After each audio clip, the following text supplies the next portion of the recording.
Beleza, pessoal, para finalizar, vamos misturar tudo.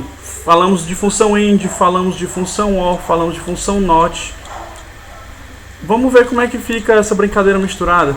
Imagina a seguinte situação, vou explorar de novo uma situação cotidiana, que aí eu acho que é a maneira melhor de começar. E aí depois a gente passa para situações mais próximas da área computacional. Aquele mesmo probleminha do fogão, tá? Vou modelar ele de novo com uma pequena diferença aqui. Dessa vez, eu tenho duas formas de acender a boca do meu fogão. Eu posso usar um fósforo, ou eu posso usar aquele ignitor elétrico, que é aquela pecinha que fica aqui perto, e ela gera uma faíscazinha para poder acender, inflamar o gás, né? Então eu tenho duas possibilidades para acender o fogo. E aí eu ainda tenho que considerar, e eu vou considerar só a válvula mesmo que fica no fogão, tá? Não vou considerar a válvula do botijão. Vamos considerar que a válvula do botijão, que o botijão está sempre fornecendo gás. Então que eu controlo só pela válvula que tem na boca do fogão. E a saída vai ser de novo, tem ou não tem fogo na boca do fogão, tá? Então as situações de 0 ou 1 aqui são meio óbvias, né? Fósforo, não tem fogo, 0, tem fogo 1, ignição. Não tem faísca, 0, tem faísca 1. Válvula, fechada não passando gás, 0. Aberta passando gás, 1. Boca do fogão, não tem fogo, 0. Tem fogo, 1. Então tá aqui a boca do fogão sem fogo, tá aqui a boca do fogão com fogo, né? A minha chamazinha aqui, fiquei pintando e me divertindo aqui com essa canetinha do PowerPoint. Como é que eu modelo isso em termos booleanos, né? Vamos ver o seguinte, tabela verdade, expressão booleana e circuito lógico, né? Eu estou chamando de circuito lógico aqui, não porta lógica, porque não vai ser uma única porta lógica que vai modelar essa situação. Vou precisar de mais de uma. Vamos analisar o problema a partir de uma tabela verdade, tá? Estou induzindo vocês aqui a pensarem do meu jeito. Se vocês pararem aqui o vídeo e pensarem no problema, vocês vão achar a solução dele rapidinho, do jeito de vocês.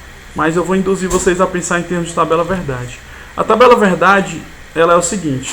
De um lado, você coloca todas as possibilidades de entrada. Do outro, você coloca as saídas correspondentes. Todas as possibilidades de entrada aqui, quantas são? Vamos começar calculando isso. Eu tenho 3 variáveis. 3 variáveis, então 2 elevado a 3. Né? Sempre 2 elevado a n. 2 elevado a 3 é 8. Então eu tenho 8 possibilidades. A minha tabela vai ter 8 possibilidades. Eu posso escrever de um jeito prático assim, ó. 0, 1, 0, 1. Já foram 4, né? 0, 1, 0, 1. Já foram mais 4, 8.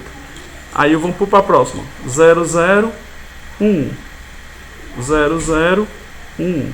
E a última, 0, 0, 0, 0, 1, 1, 1, 1. Tá?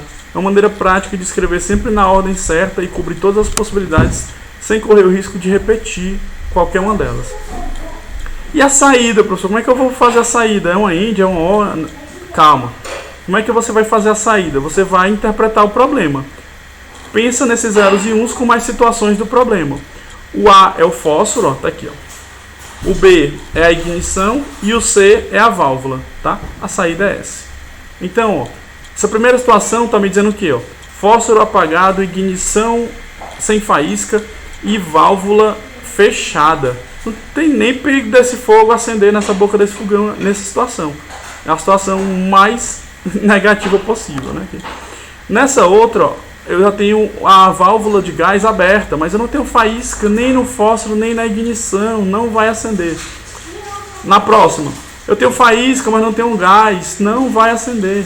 Na próxima, eu tenho gás, eu tenho faísca, vai acender. Na próxima, não tem um gás, não acende. Na próxima, tem gás, tem fogo do fósforo, acende.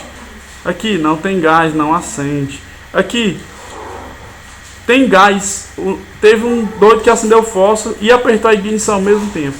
Então, estou na situação onde vai acender o fogo.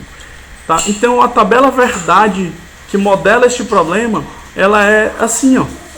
Todas as possibilidades de entrada e saída estão aqui. Tá? Observa que não parece que nem com end, nem com or, nem com not, porque não é nenhuma delas sozinha. Professor, como é que eu descubro a expressão booleana desse circuito? Pessoal, existe um método para achar a expressão booleana quando você tem uma tabela verdade, mas não é hora de a gente falar nele ainda. Nesse momento eu vou fazer de uma maneira intuitiva mesmo. Eu vou pensar o seguinte, ó. Concorda que o gás, quando a gente estava analisando aqui, a gente percebeu o seguinte: o gás ele é definitivo, né?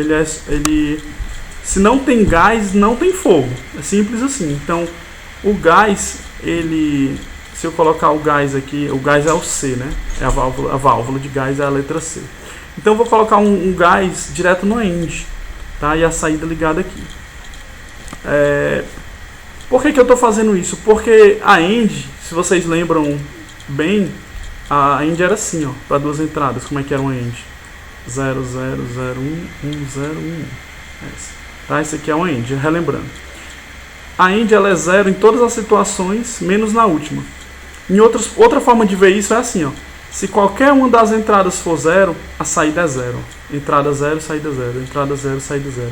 A única forma de ser 1 é se nenhuma entrada for 0. Então é exatamente o que eu tenho aqui nesse gás. Se a válvula do gás estiver fechada, a saída é 0, não tem fogo. Se não tem gás, não tem fogo. Mesmo tendo fósforo, mesmo tendo ignição. Então eu coloco isso aqui direto na end. E o outro lado da end vai ser o quê? Aí o outro lado da end, vocês concordam que eu tenho uma opção? Concordam que a função do fósforo e da ignição é a mesma? Que é colocar uma chama, colocar um calor para inflamar o gás? Então tanto faz usar um quanto usar o outro. Essa é exatamente a ideia da lógica OR. Posso usar uma ou a outra. Eu posso usar o fósforo ou a ignição. Então eu vou ligar assim, tá? Então, vale, meu Deus, eu falei expressão booleana e desenhei foi o circuito. Vai ficar gravado esse meu erro aqui, que eu não vou voltar não. Não tem problema, a gente faz na ordem inversa. Eu vou apagar aqui expressão booleana. Provavelmente quando eu estava falando, já tinha alguém pensando, já vê, isso aí é o circuito. Ele está dizendo que é expressão, o que eu entendi errado? Tá, isso aqui é o circuito lógico. Tá? A expressão booleana eu faço logo em seguida. Então é isso que eu estou fazendo. Ó. Isso aqui é uma OR, isso aqui é uma end. Então a OR está dizendo o seguinte: eu posso usar o fósforo ou posso usar a ignição. Qualquer um dos dois vai me dar uma chama. Com essa chama, aí eu preciso ter um gás aqui. Então eu tenho que ter a chama e o gás para ter fogo na saída. Isso aqui que eu desenho, essa gotinha é um foguinho, tá? Então vamos para a expressão booleana agora. A expressão booleana, então, de novo, repetindo, né? Existe uma forma de, a partir da tabela verdade, chegar na expressão. Mas eu não vou usar esse método formal, que tem um passo a passo. Eu vou fazer de forma intuitiva. Então eu vou dizer assim, ó, a minha expressão S, ela me indica se tem fogo ou não. E como é que vai ser dada essa função? Eu vou pensar assim, ó, se eu tiver fogo do fósforo ou fogo da ignição, eu tenho fogo, certo? Então isso aqui posso ter um ou outro. Se isso for verdade e eu tiver gás, eu tenho fogo.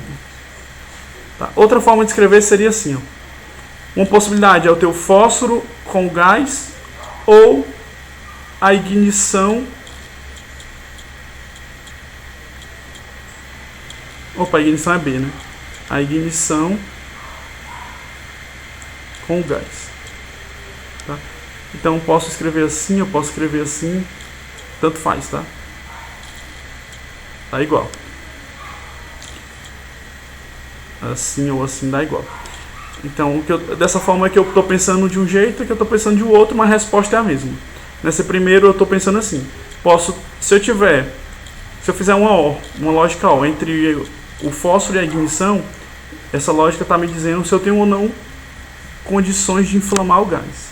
Então, se isso aqui for verdade e eu tiver a válvula aberta, liberando gás, a saída vai ser verdadeira. Nessa outra situação, eu estou pensando um pouquinho diferente, tá? Estou pensando assim. Se eu colocar o gás e tiver um fósforo aceso, vai dar certo, aqui vai acender. Mas tem outra situação também, pode ser isso ou eu ter o gás, liberando o gás com a válvula, junto com a ignição ligada. E aí vai ser verdadeiro também. Tá? Qualquer uma das duas vai servir para o nosso problema. Nas próximas aulas a gente vai ver métodos formais de resolver esse tipo de situação para qualquer problema que possa ser modelado de forma booleana. Esse aqui foi um problemazinho que eu acho que a gente consegue intuitivamente construir, mas vão ter problemas mais complexos e a gente vai precisar de um método mais formal, e a gente vai estudar esses métodos formais para encontrar expressões booleanas, circuitos lógicos e a tabela verdade. É assim mesmo, do jeito que a gente acabou de fazer, beleza? Até mais, um abraço. Eu vou deixar uns exercícios aí, tá bom? Também para vocês treinarem.